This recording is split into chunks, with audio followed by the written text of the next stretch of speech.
bodies were so important. The rotation and orbit of all that makes up our universe serves as a clock to map changes and transitions. This helped the ancients understand that the change of the heavenly bodies were a mirror to the changes of all existence.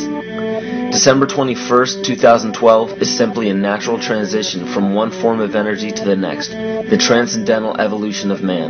This date is what's known as 0 point. Our sun, as well as our planet Earth, is losing its magnetic field as the Earth is slowing in its rotation. All the while, its base resonant frequency, also known as the Schumann cavity resonance, is increasing in accordance with the predictable sequence of the Fibonacci theory. At a cellular level, our bodies respond to an electromagnetic pulse. The ancients called this the sacred circuit. The cells receive this pulse from the brain, which receives its pulse from the heart, which receives its pulse from the earth.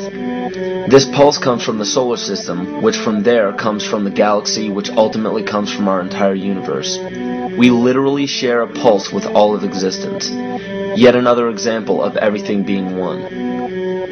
For as long as scientists have been recording the Earth's pulse, it has remained at approximately 7.8 cycles per second. This was a constant fixed number until 1986 into 1987. It rapidly began increasing to about 9 cycles per second in 1996. So in one decade, it increased by about 2 cycles per second. By 2012, this pulse will be right around 13 cycles per second, just as the Fibonacci theory indicates. What does this mean for humanity? Just as cymatics has shown that higher frequencies result in more complex patterns, we are now experiencing the beginning of a major shift in both physical and spiritual vibration.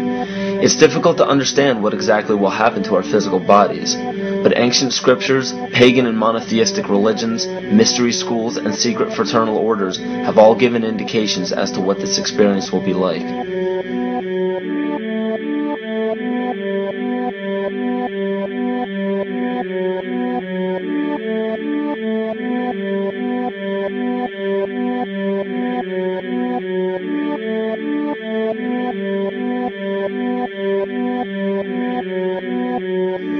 This will be the shift of the ages, the transcendental period of monumental changes to humanity. Those unprepared for this transition will likely not be able to cope with the rapid changes in the psyche. The only way to prepare for what is to come is what we have sought after for our entire lives: truth. Not the truth about governments, commerce, religions, terrorism, or anything external, but the truth within ourselves, within our psyche and our shadow self. Especially in Western cultures, we are taught that being normal means only being happy and never sad, only loving and never angry, only forgiving and never jealous. This sounds plausible, but it is not. We are not meant to repress any negative emotions because it causes imbalance. To conquer our emotions, we must embrace them, not fight them. We must acknowledge them and allow them to serve their purpose as we learn from them. The ancient Essene culture left teachings dating back about 6,000 years. They taught that our relationships with one another, with the universe, and with situations and events are mirrors of the parts of our psyche that need to be cleansed. Author Greg Braden beautifully explains this entire segment at great length in his work. His hard work and understanding of these subjects contributed largely to the marriage between science and spirituality. It is very important to understand that when you fear loss, fear death, fear war, fear terrorism, or fear change, you are giving others the ability to control you based on those fears. When you fight against poverty or against racism, when you fight for relationships or for freedom, you are outwardly attempting to repress that which has been placed before you to conquer inwardly. These situations are mirrors of our fears. This is why it is important to love and only love. Love those who stand with you, but especially those who stand against you. Don't look at your fears as a threat. Rather understand that this material world is only a physical manifestation of either the love or fear in your consciousness. It's as plain as day. All you need to conquer in your life is in your face. If you want to understand what your true inner fears are, analyze your ambitions and your inhibitions. Everything explained here about the esoteric agenda of the elite few at the very top is nothing to fear. They have been at work for thousands of years behind the scenes to manipulate humanity, and it has worked. Until now. It's very easy for any system of thought, religious or otherwise, that comes along. It's very easy to play on that, to play on our insecurities, to to assure us all is well, we'll all be taken care of. We lap that up. So don't blame religion. Blame our own insecurities, which has allowed religion to flourish and which has allowed so many systems of thought that are disempowering to flourish throughout human history. That's why we can't get out of it.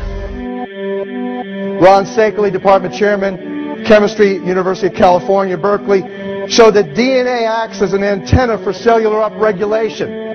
The primary function they taught us about what DNA is about. It's a receiver and transmitter of photons, light, and phonon sound. For what? Cellular upregulation, meaning that their water molecules, the pyramid power around the DNA spiral energizing strands, are taking in the spiritual energy of love vibrations and then sending it out for manifesting, precipitating in a quantum field, the physical matter of the body.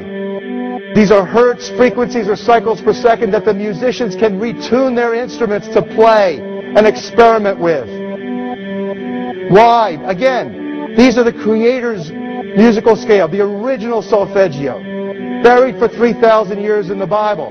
So the ancient priests who knew how to levitate the huge stones for the building of the pyramids and the Masonic knowledge that predated ancient Egypt, the ability to have this information, these frequencies, serve the function of creation, destruction, and miracles on behalf of the empowered people who had access to this knowledge. I say that because of this metaphor.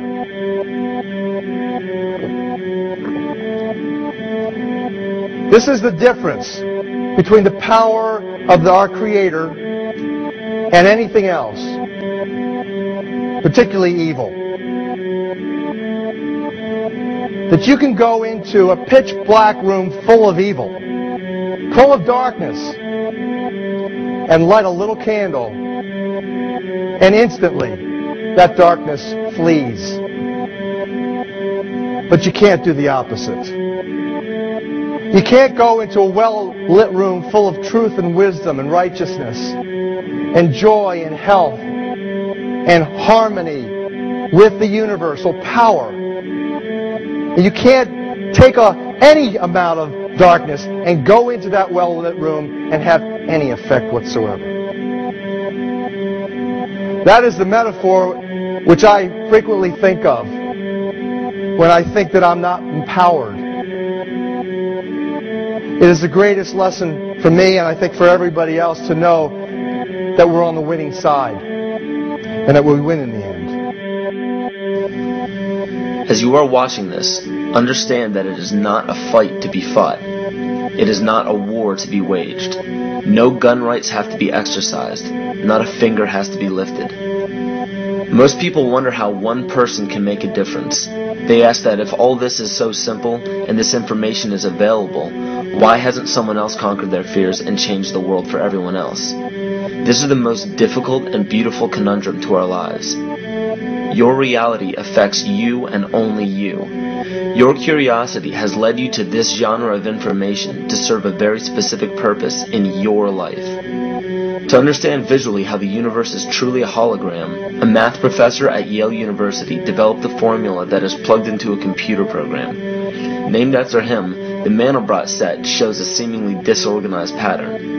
But no matter how far you zoom into the design, you will always find the same pattern within the whole pattern. Each fractal, broken down infinitely, will always reflect the whole. When one fractal changes its pattern, the sum total of the whole pattern changes along with it. This exemplifies that the whole world does not need to be awoken. There is no race to inform the 6 billion people on this planet of this message. It is only important that you, personally, learn to conquer your innermost fears and learn to love.